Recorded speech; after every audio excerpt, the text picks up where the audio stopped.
there a red light on it? Am I to assume that something's happened already? Something is happening now. Oh, okay. Welcome to the podcast, Joey. Thank you. Thanks for coming out. I haven't seen you in a long time. We were just discussing that. It's funny because you and I are both friends with the lovely Mace Galoni. Yes. And the first time I spent any time with you was he was opening for Doug Stanhope, and he was like, I have 2 guest list tickets, and I'm giving them to you and Joey Commisso. And so I didn't really know you yet. And then we went from not really knowing each other to like hanging out all night, and it was really fun. Yeah. See, he seems really nice for a guy who doesn't answer my calls back, but he's like, I know.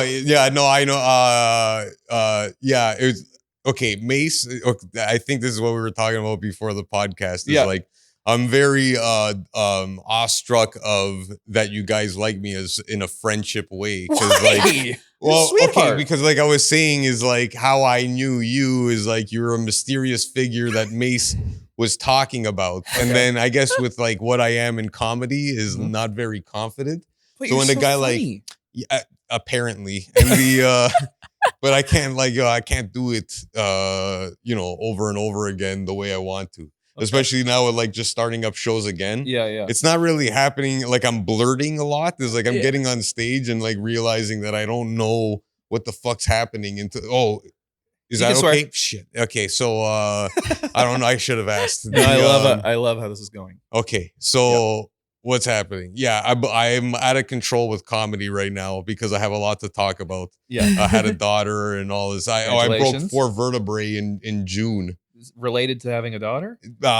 Almost, but not really. I was making money to feed her, but that's about it. And then I was on a lawnmower. I had a ground slide underneath me. I washed out into a river. Oh my God. Broke my L1 to L4 transverse process on my vertebrae. You know, it's so funny when you said that, you like said you broke those to make money. I just pictured literally a guy who's like, listen, I'll give you $50 per rib if I could just practice. And you have a boxing joke, so we'll get to that. A boxing joke? You have a Rocky joke. Oh, yeah. I do. Yeah, you love that joke? I love that joke. That's real, too. That's hard.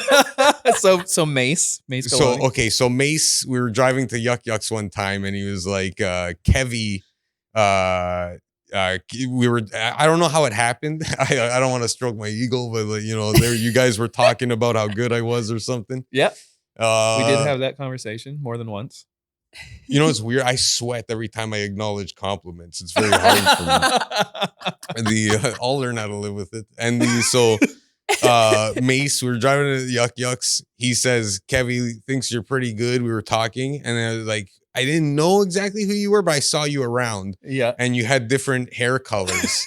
And then and you wore like ironic like Nike apparel and old school football. Not ironic.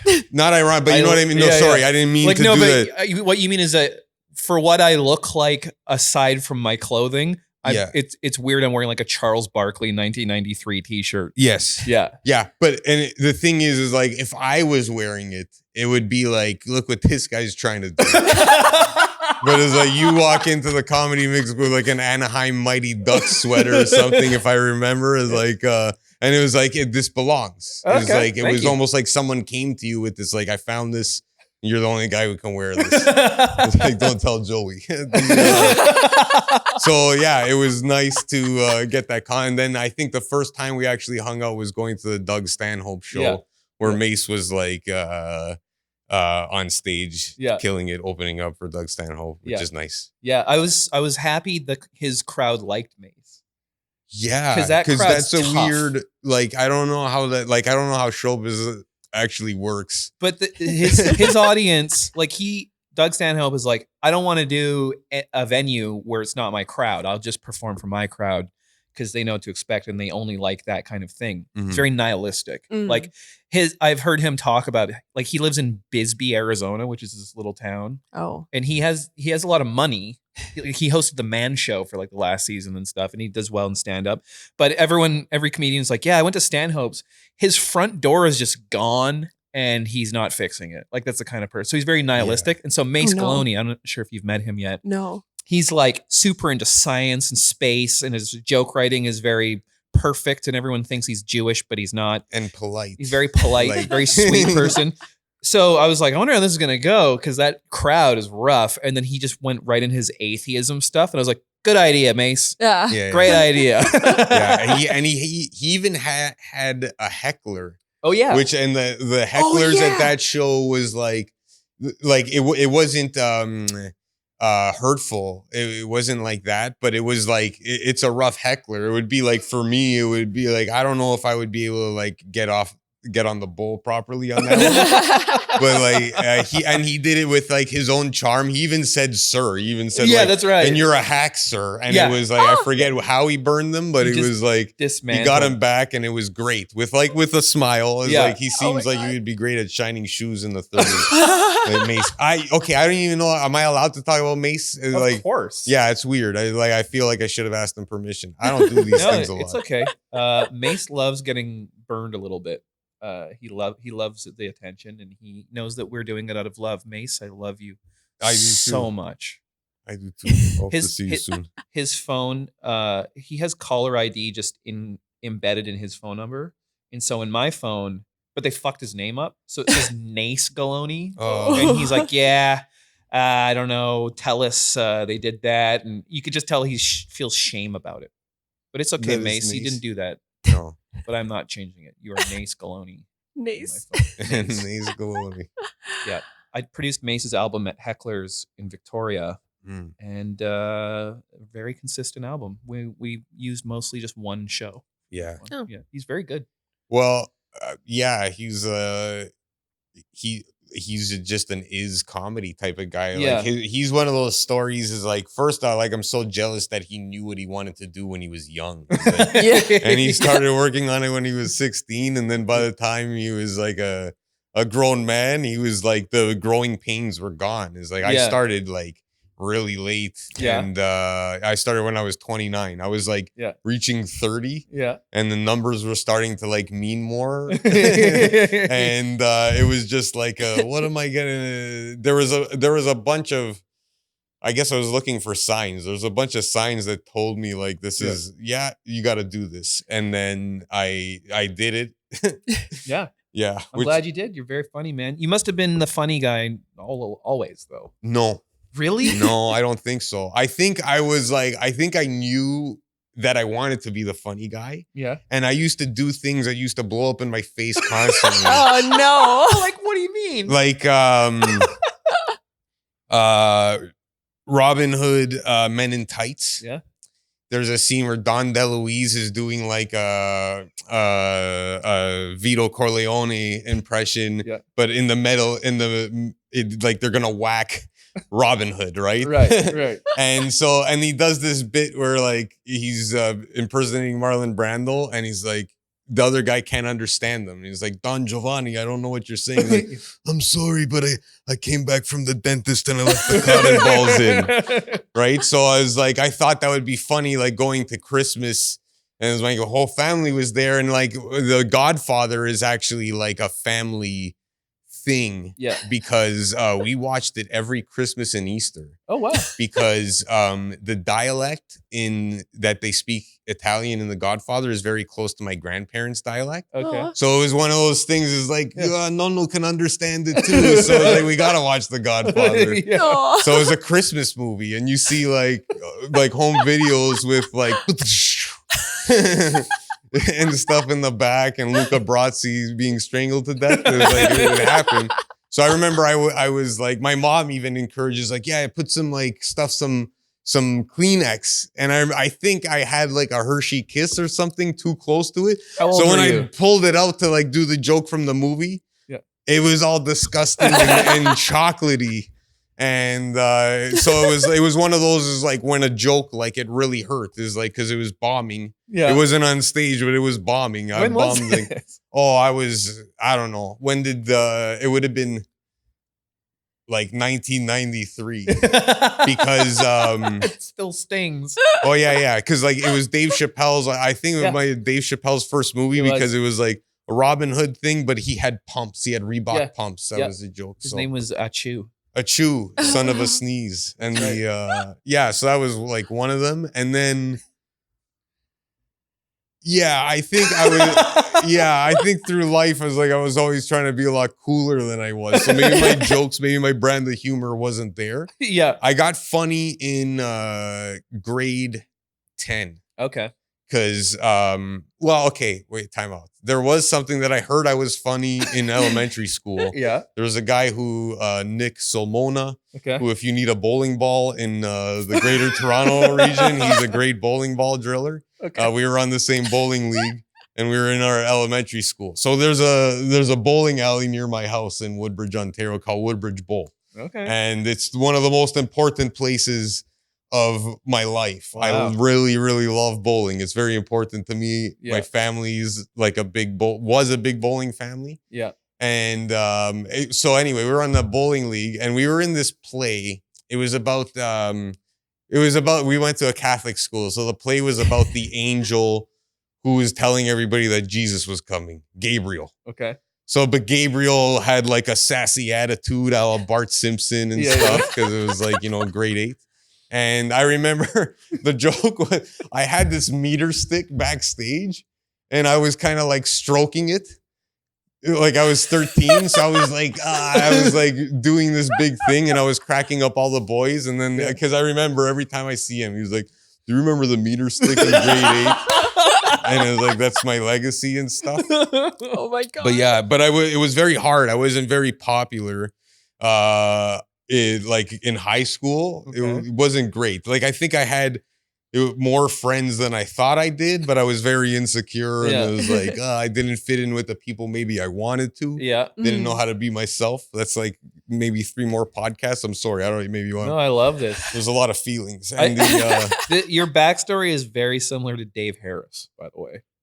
Yeah, he's really. Yeah. Wow. The school stuff and him starting stand up late, even though he wanted to do it for like a long time. Yeah. Oh yeah. Yeah. Yeah. You guys should be buddies. It's funny. We are kind of buddies. Yeah, yeah. But I'm a comedy hermit. I like to do my set and then cry in my car by myself. It. Yeah, because I don't drink beer, so I have to cry after my set. He does his crying on stage. He does his crying on stage. Yeah. It's like the most that's the thing. He's learned how to be himself on stage in such an amazing way. Yeah. And like his little I don't know, because like the thing with me, like for me, I think there's a side of me that's like rational, and there's a side of me that just had 2 espressos, and it's kind of like right now. So yeah. And the thing is like when it goes well, yeah, and I feel great, and I can't sleep for 2 days, and it's like yeah. I'm rolling joints and the weeds falling out of the paper because I'm shaking. That's the pop. I call it the pop. Yeah. And like I had a good set, and then the problem is like maybe I'll have like a couple more natural sets after that. And with like life priorities right now, I'm not doing it 7 days like I did when I started. Yeah. So it's like sometimes it's like a doubt. Like if I don't do stand up for a week, I'll be like, do I still got it? This is like, do I have any business being here? And then because everybody in the city works really hard. And I think I think I drive myself crazy with comedy and think about it a lot, but I don't do it as much as I probably should. Well, it's tough right now. Yeah. Like and now it's crazy. But I think you're one of the most naturally funny people I know, dude. That means a lot. Yeah, of course, man. That means a lot. Yeah. And you know what else I noticed about him? You probably noticed this too, is everyone we were just with Randy Newmeyer. We were talking about you coming on. Everybody likes you. Yeah. It's so uncommon in this scene. Yeah. It's so cutthroat, and fucking everyone likes you. Yeah. Oh, wow. And you know what? I thought that Randy probably would be the one that wouldn't like me too much. It's like we always get along, but Yeah. Yeah, I think because she's a tech savvy, she's really good with her phone. She's actually helped me out with turning my brightness down a lot. See, if she didn't like you, she wouldn't have helped you with your wouldn't have done brightness. that. Yeah, okay, it's very nice to get compliments. She probably would have been like, "Shut up, get out of here." That Randy Newmeyer, very blunt. Yes, that is very blunt. That's true. Yeah, everyone likes you, and you're really funny, man. It's so funny though, because I've seen you do a lot of different sets, and I've never even when I can tell when you think it's not going well, and it's still funny. Like I saw you go on at Kino once.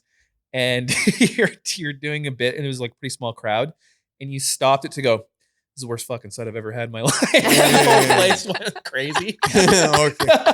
Yeah. Well, it's that like, yeah, I can't. Oh boy. Well, the thing is like, there's a couple, but I don't know if like I have bombed. I bombed like last February, and it still gets me. Oh, like I man. still think about it. Like, Yeah. and the problem. So there was a guy from my day job. He's a golf pro. So if I just think about the wrong thing about the golf swing, and I think about that set, it's like it's because it's all interrelated. And then was the one where it was like. Something happened where it was the day I bought that yellow guitar I was telling you before. So I smoked too much weed because I got a new guitar. I had the guitar in the passenger seat, and I went through like a drive-through car wash and smoked weed and listened to, it was definitely Van Halen 1 and Eat 'Em and Smile, David Lee Roth's first album without and I just had to like imbue the guitar with me, you know. I don't know, it was a weird thing. It had like to hear what it was in store for. And it was also it was just like, I'm gonna fucking do this. It's like I just felt so good. It's like it feels so good to buy a new guitar. It feels so awful like a month later when you realize you're still shit at it. But like the day you buy it is amazing. So I smoked a joint and then a lot of joints, and I played guitar. And usually like if I play guitar, if I practice with a metronome before going to a show, I don't know what I feel. I don't know if I'm good enough to feel anything, but like the, you know what I mean? Like the acute, did I do something different? But there's two things that really make me feel different on stage. It's playing guitar and yoga. Okay. It's like if I do yoga just before a set, it's like I'm on stage. Speaking your language right now. Yeah. I have a yoga teacher. Yo, you're a yoga teacher. Yeah. That's amazing. My fiance like did a yin yoga teacher training with Bernie Clark. Oh yeah, who is apparently the Jimi Hendrix of yin yoga in North America. Yeah. And like it was just random where she just wanted to pull the trigger on doing yoga, and she finds out that she's with like people are traveling from Australia to take this class. Whoa. And for like a week when she was doing this retreat, she would come home and like float on the sofa. Ooh. And be and like so just good. talking about like, see how you're standing up right now? And just like move your knee a little bit to the left. It's like, this standing up is so good. Yeah. It's so pretty fun. cool. Yoga's great. I like her version of going through a car wash and smoking weed. She probably has a yoga mat and she's listening to Alan Watts. This is what you're in store for. That's amazing. Yeah. Well, anyway. So, okay. I want to talk about yoga too. And that day I'm going to the show. Mm-hmm. And they brought me up to music. Yep. And it was Whitesnake. Okay. Which is excellent. But it was too much like, everything's working out my way I felt too good. And then I see this guy that I work with. Yeah. That he's probably just like saw a Facebook post and he's like, I'm gonna come and watch him. And he was with a date. It looked like a very recent interaction. Okay. And so he's there. He's like, and I think so because I saw him say, he's like, that's my friend. And then I was like, oh, hey, ho. And then it was like, and I'm fucked because like now all of a sudden like I'm on like this is 3 minutes into it, and I was like, I'm making sounds. I was making sounds, and it's like I was trying to save it, and it's like, the music is. I bought a guitar, and I was like, this is bad. And then the thing is, I saw comics in the back start like flinching, and like Ryan Williams, who used to be flinchy. A roommate, and I feel very connected with Ryan, and I know like what he thinks about comedy and stuff. I feel I did. And but I know like I've been backstage with Ryan a lot. So I know when he like when a comics joke doesn't hit, he feels it. Yeah. Like, very emotional. He gets it. Like he's got a big heart. Yeah. And so I saw him leave. I saw him just like because I know he was like, I can't even watch this. And I don't know if it was like he was feeling sorry for me or it was just like, Joey, you idiot. No. And it was like, well, because that's what you feel. Yeah. And I remember that drive. I was like driving down Hastings and I didn't even bother to turn the radio on. And it was just this like, it was a scene from The Sopranos. It was like I was feeling that farting sound as I was gripping the steering wheel.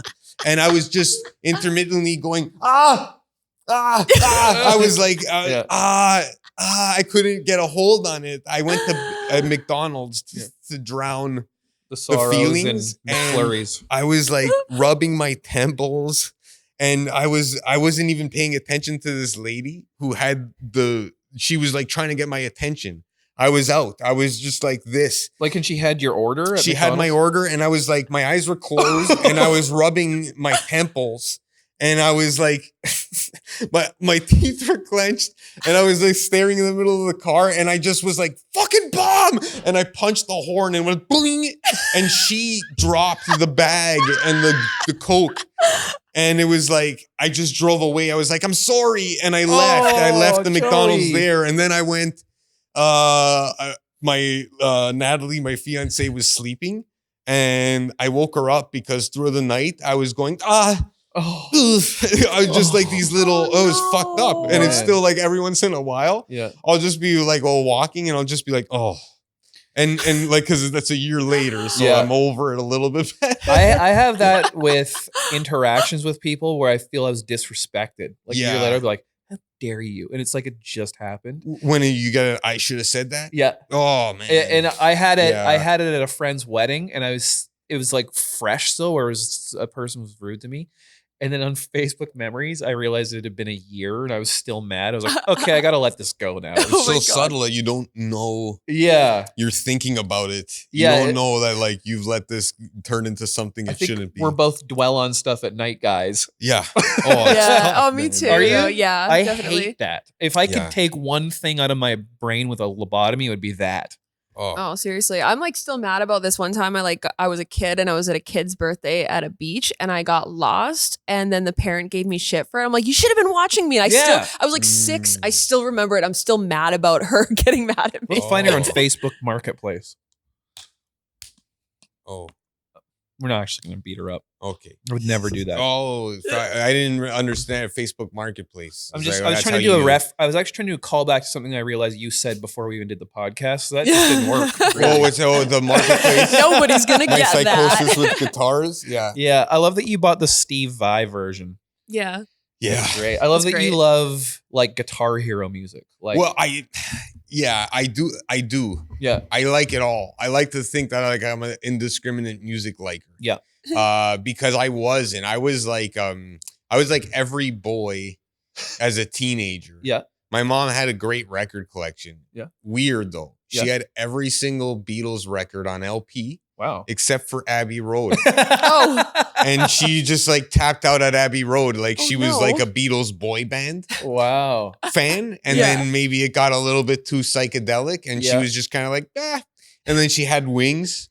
She had a lot of Wings albums. It's like I'm still into McCartney. She's into McCartney like crazy. Yeah. Like it's crazy. And but yeah. And then there was like Led Zeppelin 1, which was the hugest thing for me. It was like I would put it on when I play with my wrestling. Excuse me, when I play with my wrestling toys. Yeah, Communication Breakdown sounds very much like the Ultimate Warriors. It's probably based on it. The dung dung dung dung dung. Right. So I would use my Ultimate Warrior toy with Communication Breakdown. Nice. And then so rock was huge. And then the guy I was telling you about who eventually became my guitar teacher. His name is Trevor Jankola. He's one of the most amazing musicians in Canada. Yeah. The last time I heard him, he was playing this thing, one of those like there's people who can play your favorite song on guitar, and then this guy's playing like an aria from Federico Bababa or something. And he's like, I just learned this. You want to hear it? And it's like me and him in his room, and he's playing this guitar for me. Is like, I'll do anything you want me to. Right? Whoa. He's so good. And he was in my drama class, so I failed 4 courses in grade 9. Yeah. Just didn't do homework. I failed 2. It's fine. You're in good company. Oh yeah. She lived on a boat. Oh, you live in a boat in grade 9? Oh, it's Yeah. that's cool. this should be. I feel like I should be asking you questions. Like your life is more interested in me. All I got is insecurity that just led me to like good places. But like you seem like you knew what you were when you were 6. I thought I was a pirate. Oh, you thought you were a pirate because you lived on a boat. Yeah. Yeah. No, I mean when you knew that the lady who was yelling at you was wrong. Yeah. Oh, yeah. That's something that I needed like therapy to figure out. It's like, oh, it wasn't your fault. Yeah. Like, you knew it wasn't your fault. Yeah. That's good. It just felt like it wasn't so much that I like wanted away that as much as like I was lost by them. Yeah. And I'm like, hey, like this isn't my fault. Yeah. Turn That's around and you were gone. That's amazing. I like hearing about your mom's music collection because my mom was similar, where it was real. I have a young mom, and music was really important to her, to the point that she was still in her pretentious about music phase when I was a little kid. Oh, okay. Like she'd be like, nah, Tiffany sucks. Oh. Janet Jackson, though, you know what I mean? Like she was a bit now she's kind of like everything, like because I was really like that too, where I was like really strict and mean spirited about what was good music. Yes, which was like how I was with like it was like, well, you don't listen to rock and roll and stuff. Like I was the guy like in 1998. I was in grade 11. Yeah, and I had a Van Halen patch on a jean jacket. Cool. Well, you got your. Sick. Yeah, but again, like I couldn't really ride that wave. It was like I needed to go like full patch, but I just got the one patch. That's and then cool. I was mad that I ruined the jacket that I got for a birthday, and like all that stuff. But like then Trevor, we did a play together in grade 10 because I took drama for easy marks, and this guy, he was like, because I remember like, you remember Columbia House? Yeah, the 10 CDs for $1. Yeah.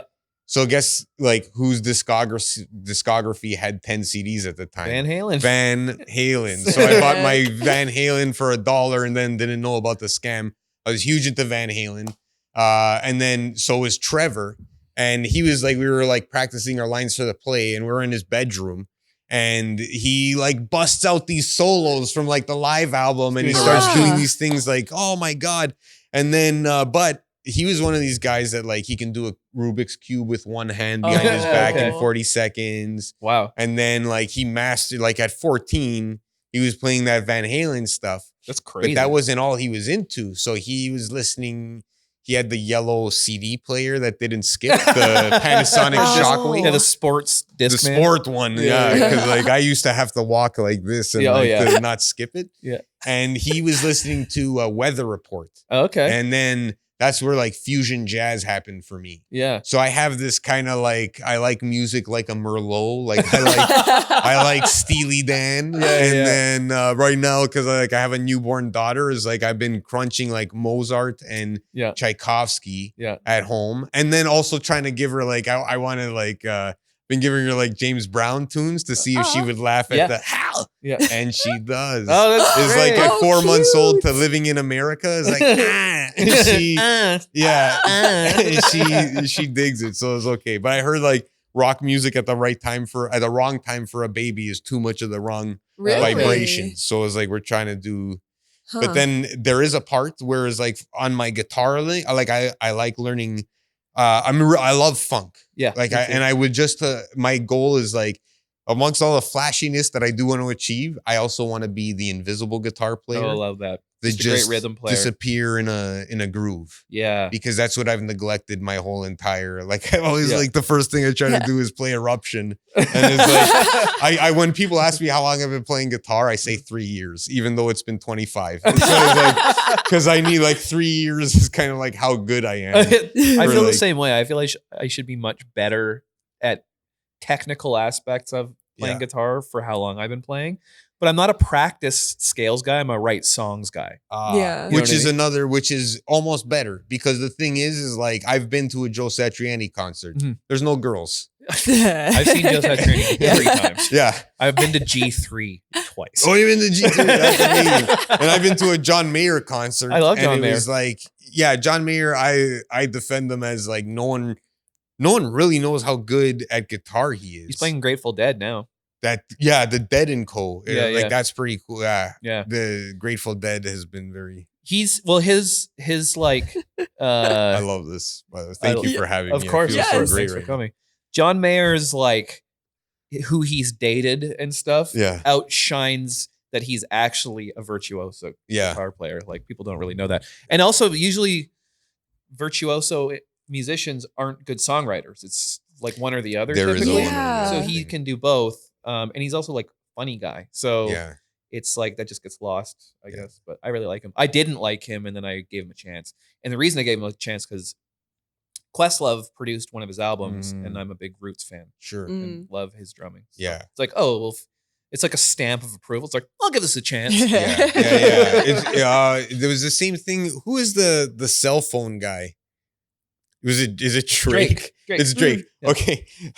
Okay, you like Van Halen. You know, the first time I saw Drake's face is when I got on the Raptors bandwagon last year. It's like, oh, is that Drake? And then because like I think I've heard him, but it was like it's not nothing that I went after.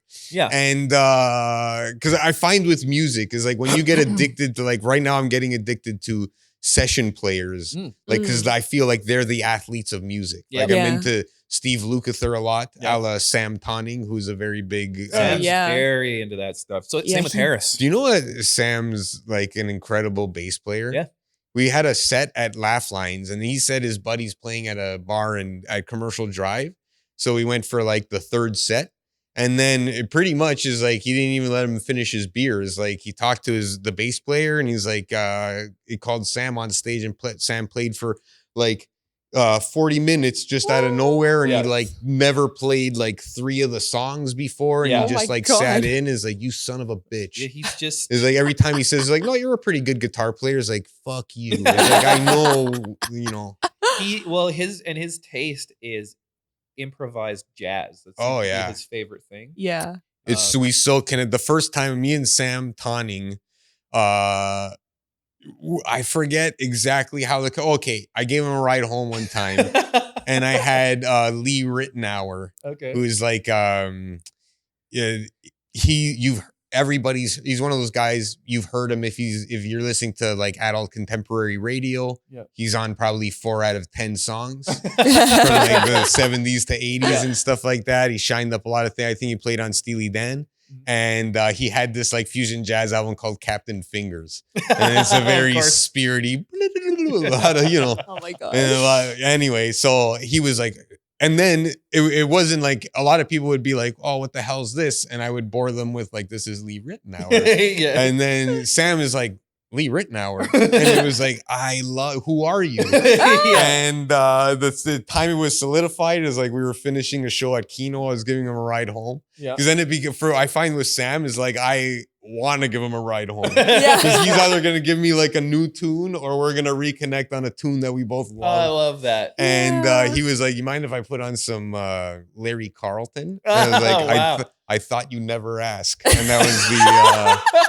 You know who else could join your crew? I think is Jacob Samuel. Jacob Samuel can for sure. Yeah, Yeah, yeah. indeed. Yeah, I've shared some music with Jacob Samuel. Yeah, he was the other guy who he didn't know it was Lee Rittenauer, but I remember like it came on when he got into my car with this like outrageous drum fill, and then he was like, I think he said, like, I love you for that. Like, it was Yeah. It was very good. Yeah, and he played guitar for a long time, and Yeah. he has really funny stories about when he played in bands before he did stand up. Oh, he played in bands. Yeah, yeah. Oh, Yeah. nice. I like finding out who switched to being a comedian and was Yeah. playing music. It was fun. There's a very interesting relation with like what people what music comics listen to, Yeah. and like the kind of type of comic they are, or Totally. at least I wouldn't say that because like me and Sam are like totally different comics, Yeah, but it's like I think we get the same funny. for sure. Absolutely. But you know what is funny too is like coming from a music background, just because I've been playing music since I was like 14, there's certain things that's just not cool to like. Yeah. But comedians will be fine to like that thing because it's not their industry. Like what? Well, like I remember hearing that comedian Ari Shaffir being like, "Counting Crows are so good," and it's like everyone I grew up with was like, "Ew," you know what I mean? Yeah. But now I'm in a place where I'm like, yeah, I could see that. But Yeah. that's like being like a comedian being like, Dane Cook is the best comedian ever. You know what I mean? It's like That's what I used to say. Both sides of it. I did. I was a teenager who thought Dane Cook was. I loved his first album too. Yeah. Oh, with the punching the shark in the face. Yeah. It was like Harmful as Swallows is amazing. Yeah. It was that. Like I remember, and that was around the time where. It was actually way earlier that my family, there was always stand up around. When I was 13 is when I got to Delirious. Oh, yeah. And it just seems like that's I memorized for people. Yeah. It's like for people our age is like you watch it because your older cousin or something will say that you can't. And then you find the VHS tape and then it's like, you shouldn't have. And you're 13 and like talking about like, it's so funny is like, how like I grew up and realized how raunchy it was for like a 13-year-old to be talking about. But at the time, he's just so charismatic and funny, and so quotable. Yeah, it's so quotable, and it's still like Mary's in because like every time I'm huge into very competitive with Mario Kart. And see, Dave Harris too. Harris like Mario Kart. Oh, it's ritual that you do beer me and then you play Mario Kart. I don't drink while I Mario Kart. I'm sorry, I can't. Like we have a belt. We have a Mario Kart belt. And there's like a friend of mine. There's a bunch. We almost have like online like 12 racers. We've got up to like 8 with like a bunch of friends, like high school, and then just like good. We're still all good friends. Yeah. And like we got like a guy. He just got his PhD. He's a professor at the University of Carleton. Wow. In Ottawa, as like another guy, he works for like he's a bigwig at Discovery Channel, and we get on like Mario Kart, and it's crazy. Like there's sometimes so funny. where it's fun, where it's like we laugh, and then you could like we're all online and do. It's the only like I'm not a gamer, but I got the headsets, I got everything, and I have a steering wheel. I was gonna ask, yes, because I won't drift with my thumbs anymore. It's like it took me a while to get into it. So anyway, I forget what I was saying. Mario Kart. What were we talking about? Mario Kart. Will you tell the Michael Douglas story? Oh, okay. Yeah, good. Yeah, you guys are giving me like the opportunity to just like open up. No, we're having fun. With the year that's going on is like I've been and I haven't like worked since June because I broke my back. Oh my God. Yeah, I broke the vertebrae. I don't know if I told it at the top. Oh yeah. I fell down a hill with a lawnmower. Oh God. So it's been a little crazy. Like for 3 weeks, I couldn't pick up my daughter. And then now I'm realizing there's like, I have coffee when I leave the house and when I see people that I like and I haven't seen in a while, it's like, I can't wheel myself in. And I guess maybe because like life is good. So I just like spew. That's great. So yeah. Okay. So you, I was, and it's just so amazing that I was reading your text on the shitter yesterday. And, I was looking at what you might have wanted to talk about. And the first 2 things are like a time you're humiliated and a time you met a celebrity. So I grew up in a place called Woodbridge, Ontario. And this is an interesting place because it's like a cultural anomaly of like every single Italian baby boomer moved there when Toronto got like big and diversified and stuff. Is like it seems like there's like these 2 building companies that build these houses that mostly all look alike. There's like 4 different models. Yeah. There's 7 different colors of bricks. We got the red. And the purple ones are usually like the nicer interior. Yeah. Model 3, I think, in Green Park Construction.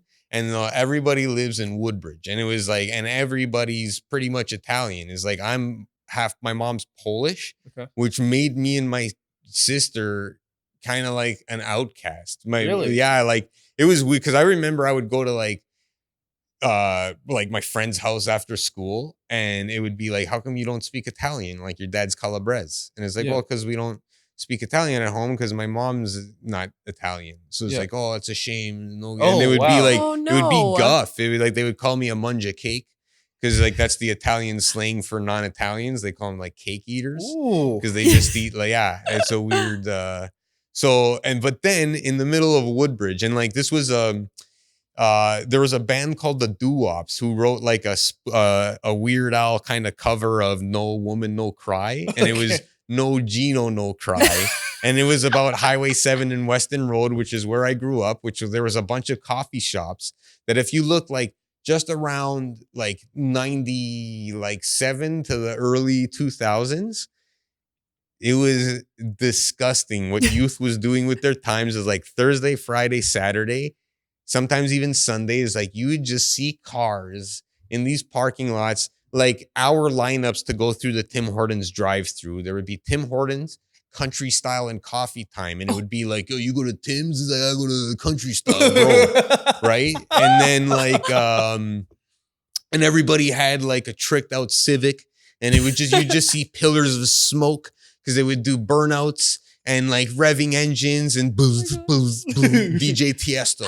And like, I don't know if I said Testio or I don't know. Yeah, you said it right. DJ Testicle. Sorry.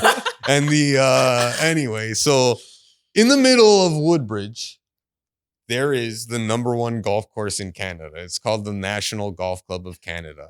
And it's kind of been like a very interesting place in my life because like one of my older cousins, Michael, got a job there because he's like a prodigy golfer. Okay. And worked his way up as a caddy and then worked inside the golf club. I think he was like an attendant. He was like the maitre d' for golf clubs. It's like you got to wash when you're at a certain echelon of golf. It's like you got to scrub people's clubs, and it's like everything's really nice. Boy. It's like, have his clubs ready. This member doesn't want his putter washed. Don't touch his putter. You know, okay. It's like never wash his driver, and all that stuff. And my cousin Mike excelled at that and got really good at golf. He was the first cousin to work there. And my cousin Artie worked in the back shop and then the pro shop. Then his younger brother Frank, who was a big here, he was the closest to me in age, so he was like a good older cousin for me. He gets a job there, and then it's my turn. I'm 14, 15 years old, and I get an opportunity to caddy at the #1 golf club in Canada. And like the way everybody talked about it, like I didn't really know what it was until now. Like I still work in the golf course business. Yeah. So it's like now people ask me, is like, how was it to work at the National? It's like, what did they give you for lunch? Oh my God. And it was just very funny because like the first time I worked on maintenance, it was a day after like a big gala and they had leftover quail. So I remember like the first day at work, I was eating quail for lunch and with like quail eggs stuffed in with like a truffle gravy. It was intense, right? Because it's the #1 golf course in Canada. There's only 410 members allowed there. Oh, wow. And it's crazy. Like, I forget who was a member. Well, a bunch of like, there was a guy who was a stunt coordinator and he did like all of Patrick Swayze's stunts in Point Break. Sick. He did a lot of like huge. Yeah. And so, but he was a Canadian and he moved and he just went back and forth. It was crazy. And then there was the people that like, there is like the Matsudas. There's these 2 Japanese elder people that would, because it's a men's only golf club. Oh. And no women allowed except for Tuesdays before 11 and Saturdays and Sundays Ladies' after night. 3. And then I think it was almost restricted to like on certain Saturdays and Sundays, you had to be married or related to golf, right? Because it's like this big egotistical like men's only club, and they even built the restaurant so that they had glass doors going into the locker room, so it wasn't appropriate for women to be in this sacred lounge, right? They did, and there's even golf clubs in Chicago that it's an open concept clubhouse that old rich men like have brandies while they're naked just to make the argument that women should never be allowed in our lodge, right? Wow. It was like the weirdest thing too, because I like my first job was at Richmond Country Club, and like I used to work at like the little like lunch shop like along the golf course. Oh, the tea house. And there was always like in the kitchen I worked in, there was like a special window just for the men's lounge, and then the women's lounge was like tucked away like on the other side, like it's not crazy. Kept up at all. It was like, it's crazy. I remember because when my older cousin Mike worked at the golf course, my mom used to drive him to work. And it used to be like, Aunt Barb, do you think you can just drop me off at the gate and not come in? Oh, Aunt Barb can't go in there. Right? So I remember I got a job as a caddy. And it was prestigious. It was like, I remember You sit on this little knoll. The caddies sit on this bench and wait for a job. And you see these Ferraris roll in, and it's just amazing, right? I was a terrible caddy because when I look at the sun, I sneeze. I don't know if you ever if you've met anybody who sneezes when they look at the sun. No. And it was very tough during the beginning of COVID because every time I got out of my car, I sneeze. So I was like, I had my own parking lot sometimes. It was like in March and April, I would get out of my car and sneeze religiously, sometimes 3 times. Oh my And God. it's a hard sneeze where I can't really be holding anything important when I sneeze. It's a big one. So I remember I was like, this guy was hitting into number 12 green and I was trying to I was trying to anticipate where the ball was going. That's what a good caddy does. So he's winding up in his backswing, and then I catch an eye full of sunlight. And I remember I was going to sneeze in his backswing, and I held it in, and I exploded my throat. I remember I heard you know when you're underwater and you feel your head cave in. I did that with a sneeze. Oh no. And my throat was sore and stuff. It was bad. And I remember I bought my first Police album that weekend too. So I was always humming Message in a Bottle. And he was the guy, it was Dr. Khan, and he didn't give me enough money. Okay. It was supposed to be $25 for an entry-level caddy. He gave me $22. Oh no. And I think I said, Khan! I like Star Trek, too young in life too. But and he even commented on you were kind of off at the switch, I think he said. So I think that summer I speckled caddying with working at my dad's grocery store. But the next summer I got a job in the back shop. Now you get a uniform, you get a name tag with the national leaf on it. Yeah. You get to drive golf carts up and down. You get a walkie-talkie. It's like, can I get Mr. So-and-so's clubs? It's like, bring the clubs up. Now, I was a disaster at that one. My first day driving a golf cart, my first 15 minutes on shift, I caused $3,200 damage. I cracked a steering column. It was so the first one I was driving this golf cart and there's this hill with an elbow. And I was taking it very gingerly, but the guys who worked there, they were whipping these carts around that they would even drive the cart so fast down the hill and jump out as to not waste time parking the cart. So the next guy would just grab the moving cart and park it where it needs to be. Cool. These guys were aces. These guys were good at golf carts. Fast I was just getting it. I took a corner too wide. Someone took it too tight. Our tires touched. Oh no. And then the steering wheel was just spinning around. And then I remember after because my older cousin worked there, that everybody kind of took care of me. And it was a guest did it or something. So it was nice. Yeah. So that was going on. And while this is happening, I'm into acting as it's grade 10. Yeah. I'm feeling good about life. It's I find I'm making people laugh in improv classes, and it was good. And it's I did some after school drama fests, and my school was good at it. They would rent a theater downtown and rent their studio part. Yeah. And make it you did a theater downtown, and it felt really good. It was the Ford Center of Performing Arts. And when we did our play, Showboat was on. So we got to watch Showboat for free. There you go. Old Man River. Perks. And then Perks, right? Yep. So I'm loving life. And then I'm going to be an actor. And even this, the stuntman was yeah, well, when you're done high school and stuff and whatever, is you got to do this. And he told me about headshots.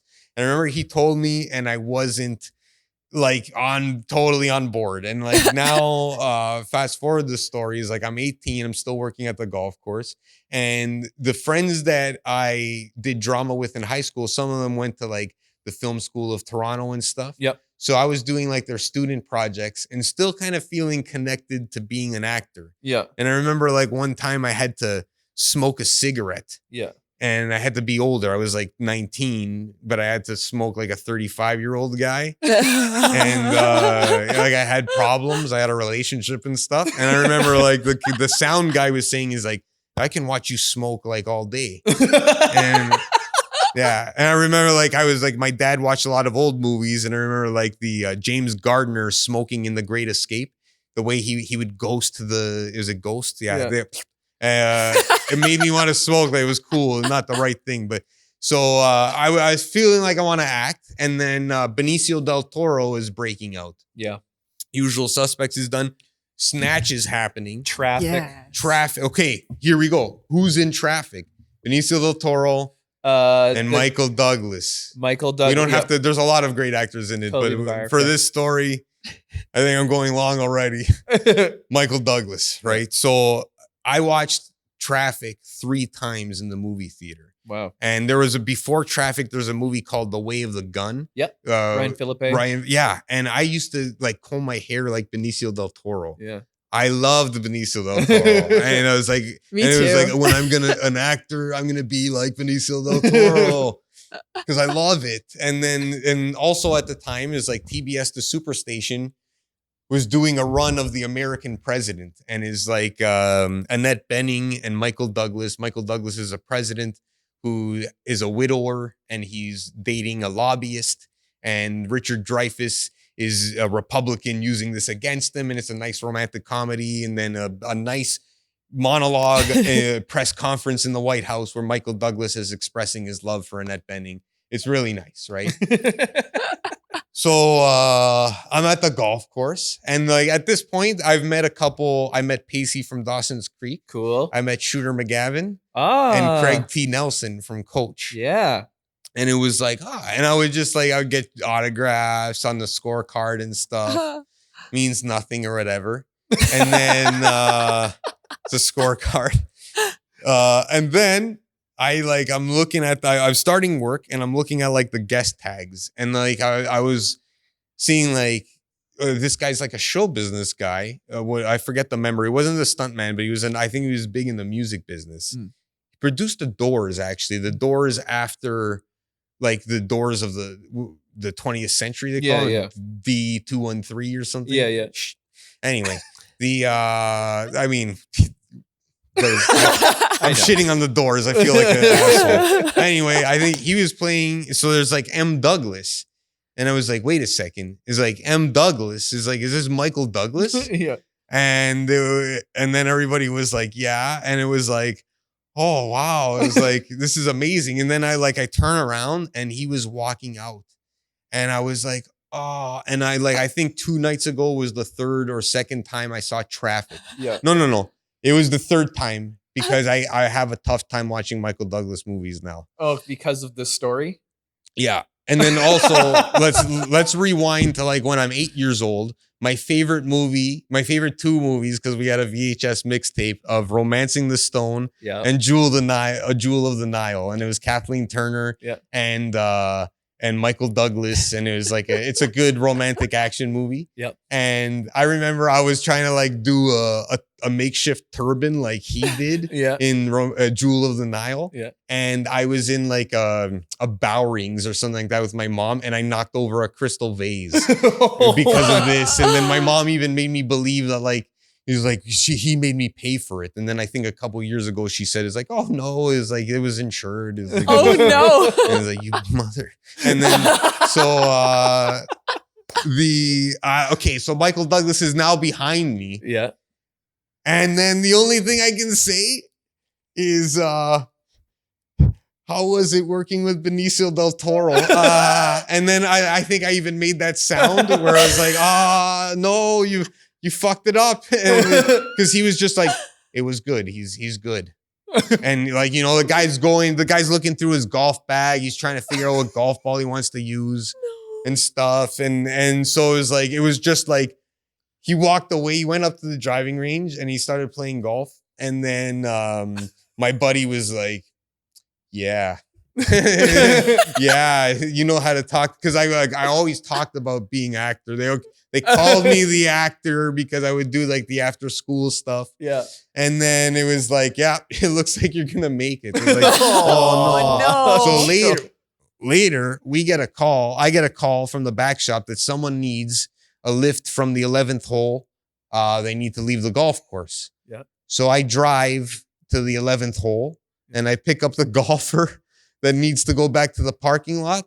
And Michael Douglas looks at me and is like, no, not this kid. and it was Michael Douglas. So I was like at the furthest point of the parking lot. Yeah. And like at this point, I was like, because I'm seeing him like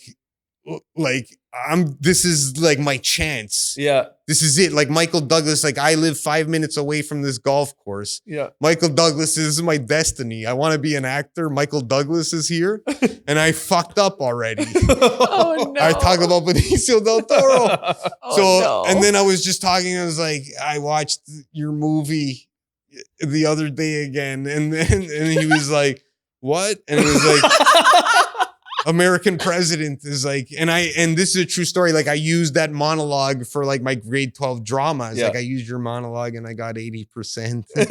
And he was like, that's great. I think you want to be an actor. He's like, yeah, I love movies. He's like, Kirk Douglas, your father. And it was like your father is like, I watch your father's movies. And like, and the problem is that like, he'll never remember me because I bet like he's known that like I'm a category of people, but like you have no idea what happens to me is like when I watch Michael Douglas now, like I can't watch Michael Douglas movies. I want to because he makes great movies. I love The Game. Yeah, I love The Game too. Game's great movie. But anyway, that was my it was like that's the total like the residual embarrassment. That I should have said that. I should have said nothing. But I was like 19 years old and it was like there was Michael Douglas. It was fucked up. It was like it was hard to comprehend. And I haven't really done well. I haven't met too many celebrities after. There was one that was like, it was interesting because I did a show for Jake the Snake Roberts. I opened for Jake the Snake Roberts. I'm a huge wrestling fan. Yeah. Huge. To the point that me and my buddy Robbie Razzo actually enacted a Jake the Snake match. He had a feud with Rick the Model, who was like a model. Yeah. And he didn't like the way the audience smelled. So he would go around with a canister of perfume and spray them. And the perfume was called Arrogance. So he sprayed the Arrogance in Jake the Snake's eye. And they did this thing where like he put a contact in and then all of a sudden he didn't have any pupils. Is like they put like a white solid contact in as if like it erased his eyeball. And then they had the bandages on where it took him like 6 months to see again. And then to finish the feud, they had a blindfold match where both wrestlers couldn't see because he blinded him, right? And it's like one of the best. If you want to watch, like, people watch wrestling and shit on it or whatever. If you want to get over yourself and have good entertainment, I love it. Watch Jake the Snake and Rick the Model Martel in WrestleMania 7. They're blindfolded. It's beautiful. It's so funny. It's so good versus evil. Yeah. It's like, it's a great story. Yeah. Like the guy's walking around and he thinks he's got Jake the Snake and he punches the metal and he's like, and he gets scared because he touches the snake. It's like, it's so great. Yeah. Oh, it's fantastic. I love this. Joey, I could talk to you forever. Was the Michael Douglas story that was amazing? Did it deliver? That should be its own clip, I think. I also think you should. My heart. I know. All the golf stuff is like, so like, do you do material about that? Yeah, it happened by accident. What do you mean? Okay, so 6 years ago, I was very lucky to be renting a place with my PhD buddy, Vince Anderson. Maybe that might discredit his profession. Anyway, I don't use grammar the same way as him. So we had a lawn. And we had some friends over. And the lawn, it was whatever. We had a backyard, we had a barbecue, and it was fine, right? Mm-hmm. And then we played some bocce.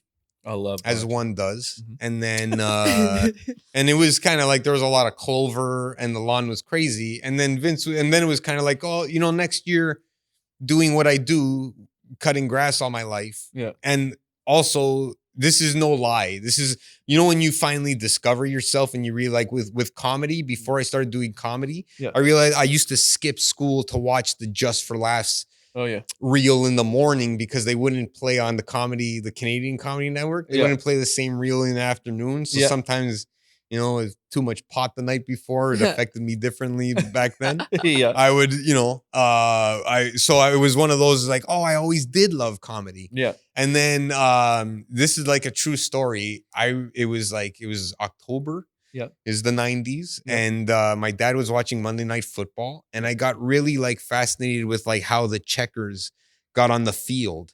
And I went like the next day I went from school and I tried to like, I thought that they cut the grass at different heights to make the stripes. Yeah. So I remember my neighbors still talking about how I fucked up my mom's lawn and it took like 2 cuts to erase the butchery that I did because I put anyway.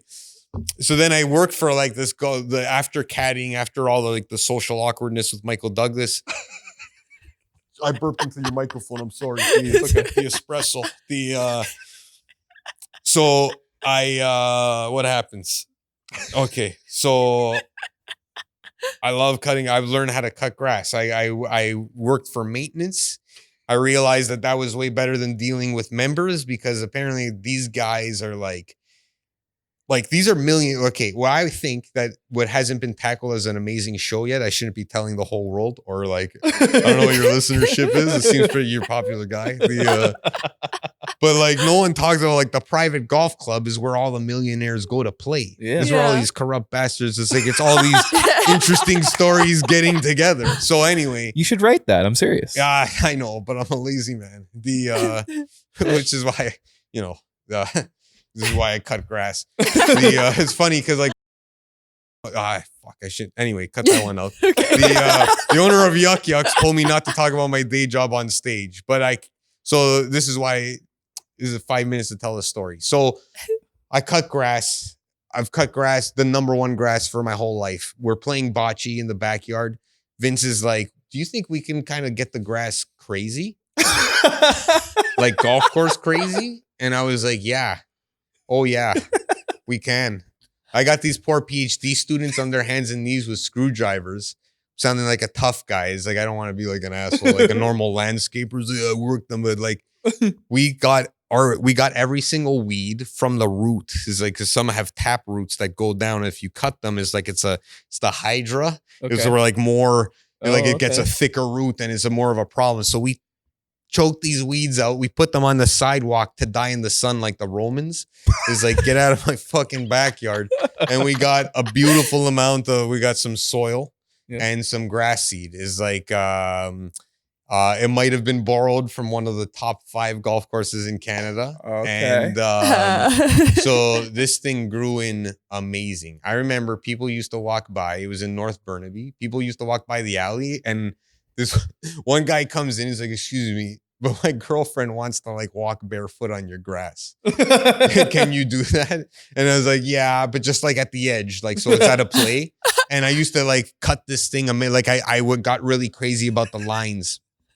So I remember when we planted the lawn, I didn't do any comedy. And that was like, I was still kind of young in comedy and I was doing like a lot of shows. So I felt guilty about like not writing because we spent 12 hours like shoveling sand and making it nice and level. And then the next day I was at an open mic and I was like writing down things about, I was like, you know how girls get lipstick on their teeth and like just stuff that were like, why do like, I look at a lot of stuff that I used to write is like, why am I trying to talk? But anyway, so it was like, I was like, I don't know what to do. So I went on and my thing is like, it's an open mic. I'm going to talk for 5 minutes in one breath about the grass I planted yesterday. I love it. And then just see what happens. And it's like, it was one of those, it was all comics, which is like a different dynamic where it's that room that you know it's going to be. They're unhelpful. It's not a show. They're not helpful. But if you get like a gesture, if someone chuckled, that could mean a good, like, I'm going to trust that at a different venue. Yeah. So Ryan Williams is just at the back, like, God. Yeah. No, just write a goddamn. So I remember it was one of those, like, I listened to the tape the next day and was like listening to the laughs and was like, this laughter is not from this audience. Like, this was really good. Yeah. And like people after, like, you know, it was one of the, I felt good. And then a couple people were like, that was a really good set. He's like, that was amazing. And then 2 weeks later, the door guy at Yuck Yucks, Doug, was he was like, how come you're not doing that grass thing? And I was like, what grass thing? And he was like, 2 weeks ago, you're at like 12 Kings and you did this grass thing. And I was like, oh, that was just like an exercise. And he's like, well, you know, I think there's like a half house tonight because of the fireworks. So like, you should try it out. Like tonight's the night to try it out. Yeah. So I tried it out at a club for the first time. I got an applause break. Oh, wow. And then I tried it out at the Comedy Mix and it got like 2 applause breaks. And then I got an email like a few months later where it was like, it was the first Vancouver Comedy Awards. Yeah. And it's like, it got nominated for the best clean joke in the city against like Mace, wow. Ivan Decker. Yeah. And I forget who the third guy was, but it was like, I'm nominated with these guys. Wow. And maybe Harris Anderson. Yeah. And it was like, and that was an interesting thing because everybody like who's actually in show business has really good headshots, and mine, it looked like I spit on your microphone again. It looked like I was at Walmart, and I got like the thing to apologize to my mom, and like he made me put my foot over here so I can put my hand under my chin a certain way, and it's like. I think he even combed my hair a little bit to like just be a little bit more like grade 9 yearbook. So it's got this like, and I was into like, I thought, because I'm a fan of 80s comedy. So I thought like the suit is very important because I didn't really, like I got into comedy and I always like, whenever I thought about comedy, I would always watch TV and it was like, what special school did these people go to? Yeah. Like what skill like did they have to acquire to get this? And like because like this is uncanny, like the way they can just talk about everything and know about everything and stuff. And so anyway, I didn't know, so I remember like the thing when I started comedy, Bill Cosby wasn't a rapist yet. So I was always, my thing was to wear like a sweater to celebrate the guy who shouldn't have inspired me, but did greatly, and a wrestling shirt underneath the sweater. Okay. And then but with the headshots, it was, anyway. So now I talk about grass but it's a weird thing where it's like, I think the bit is 3 hours long because I think like at first I was doing the same bit where it's like, okay, I got to hit these marks. Cause when I say Kentucky bluegrass, they laughed and I would be a slave to like that bit. But then I realized is because like people would ask me about their lawn and I would get into like 3 hours about it's like, you're fucked up. This is hilarious. And it's like, I don't even know that much, but like, it's more from like osmosis of like being in the golf course business with like grass. I've worked with the Gretzky of the grass. Like, I worked with like a guy, he makes like $250,000 because he's good at making a golf course look green. Uncanny. I remember like the first time they let me cut a fairway, and this is a big deal because it's like this is a $14,000 lawnmower. It has hydraulic lifters and it's crazy. God. And the edges are sharpened with lasers to get like to make it the cut and the clip. You know, it's all about the clip. You hit a rock. What do you mean? What do you mean you hit a rock? It's crazy because they got to take it apart and sharpen it again. It's not the first time because you need a helmet to wear it to drive this machine. And you feel like Maverick. You feel like Tom Cruise walking to this, like you got to climb on to the lawnmower and you got to, and then it's really boring because then you got to drive. The thing is, you got to make sure that the lines are straight because every once in a while they send the helicopter up to take pictures. As like maybe we're going to do a calendar or something. It's like if you're on the calendar shift, is like you got to keep those straight lines going. But it's just like driving and looking at a tree very far away and then clicking a button so that you don't cut the longer grass. So much pressure. Yes. Yeah. And then so this guy, the first time I cut fairways, my boss, he stops me and he looks into like the grass clipping bucket and he touched it and he smelt the grass clippings. And he looked at me and he was like, we probably need more nitrogen. And it was like, I remember because I laughed in his face, like I cackled. I was like, what? Yeah. Nitrogen. And then he was right. We did Wow. need more nitrogen. You need a lot of nitrogen to make grass green. That's Yeah. so insane. Yeah, it's I crazy. feel like it's nuts. you and I just got schooled Yeah. by Joey. No. Yeah. Yeah. That was because usually it's me being like, okay, let's do this. And I can just get you going. It's so good. It's because I'm selfish. No, it's And not I that you're think I selfish. love You're the just so conversation. charismatic. That was like the Just- hardest I've laughed in a podcast for. Oh, thank you. yeah. I don't know since when. I was just I don't know enjoying what to listening No, to it's you. great. It's great. But we should wrap it up. But thank you so much for coming on, Joey. It takes me 30 minutes to say goodbye. I know, I love it, I love it, I love it. A while ago. It's very hard. Well, I want to have you on our monthly show when we start doing them again. By the way, Monthly. we do monthly stand-up shows in this room. You do monthly stand-up Yeah, shows? not in right this now, room? obviously, Oh, but wow, when we that's start doing it amazing. again. So You haven't seen my stand-up, but thank you. yeah, I have. Not in a It's while, great. but It's hard now. It's like with having a daughter and only have done like 10 sets all year from COVID. It's hard. I need to go up with like a manager, like wrestling. So like they can just like maybe like keep me on top, as you can see. But thank you. of course. Before we go, is like for your fans just to say is like that it was an honor. and, like, Oh, you're one of thank those guys that you are very intimidatingly cool. You're Well, intimidatingly cool, and historically, I've never been able to crack the cool circle. I disagree. So thank you very much. Thanks for It coming means on, a lot, Joey. your Thank friendship, you. and very nice to meet you too. Nice to meet you. This is awesome. Thanks, Joey. Thank you. Bye. Bye, everybody. This is nice.